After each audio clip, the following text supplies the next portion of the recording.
حضرت ابو مالک الاشعری رضی اللہ تعالی عنہ رسول اللہ صلی اللہ علیہ وسلم کا یہ ارشاد نقل فرماتے ہیں۔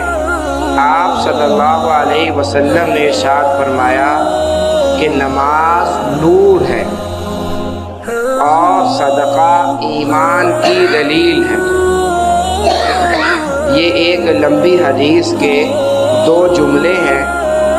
ایک جملے میں نماز کی حقیقت کو بیان کیا گیا، دوسرے میں صدقہ و خیرات کی حقیقت کو بیان کیا گیا۔ پہلے جملے میں ارشاد فرمایا کہ نماز نور ہے۔ وہ کس طرح سے نور ہے؟ اس دنیا میں بھی ہے اور آخرت میں بھی ہے۔ اس دنیا میں تو نور اس طرح سے ہے، جو آدمی نماز کو پابندی سے اس کے پورے سنن و آداب کے ساتھ ادا کرتا ہے، اللہ تبارک و تعالیٰ اس کو ایسی طاقت دے دیتے ہیں جو اس کو برائیوں سے، بے حیائی کے کاموں سے بچاتی ہے۔ اسی کو قرآن نے ارشاد فرمایا، ان الصلاۃ تنہی عن الفحشاء والمنکر، نماز بے حیائی اور برائی کے کاموں سے روکتی ہے۔ اور آخرت کے اعتبار سے نماز نور ہے۔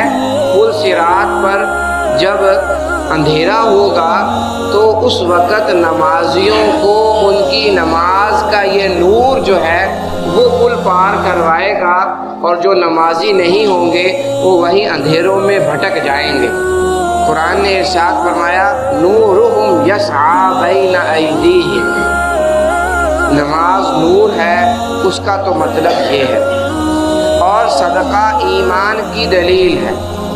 واقعتاً اپنی کمائی میں سے اللہ کی راہ میں خرچ کرنا دلیل ہے کہ یہ آدمی اللہ پر ایمان لاتا ہے، صدقہ پر ملنے والے اجر اور ثواب پر یقین رکھتا ہے، تبھی تو اپنی خون پسینے کی کمائی میں سے اللہ کے راستے میں دے رہا ہے۔ یہ دلیل ہے کہ یہ آدمی مومن ہے۔ عام سی دلیل میں عموماً دیا کرتا ہوں۔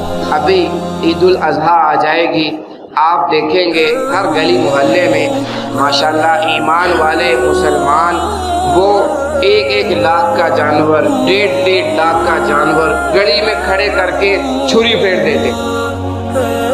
اب حقیقت ظاہری طور پر دیکھا جائے تو وہ 1.5 لاکھ کو چھری پھیر رہا ہے، اور عام حالات میں اگر وہ 1.5 لاکھ کو چھری پھیرے یا اس کو آگ میں جلائے تو لوگ کہیں گے ارے پاگل ہو گیا، کیا کر رہا ہے؟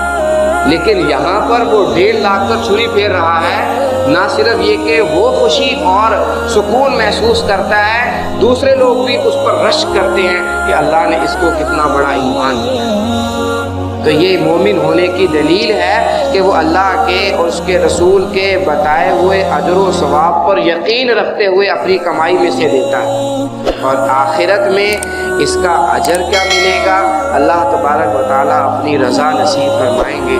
اللہ مجھے بھی اور آپ حضرات کو بھی ان جملوں کی، ان حقیقتوں پر ایمان رکھنے والا اور ان پر عمل کرنے والا بنائے۔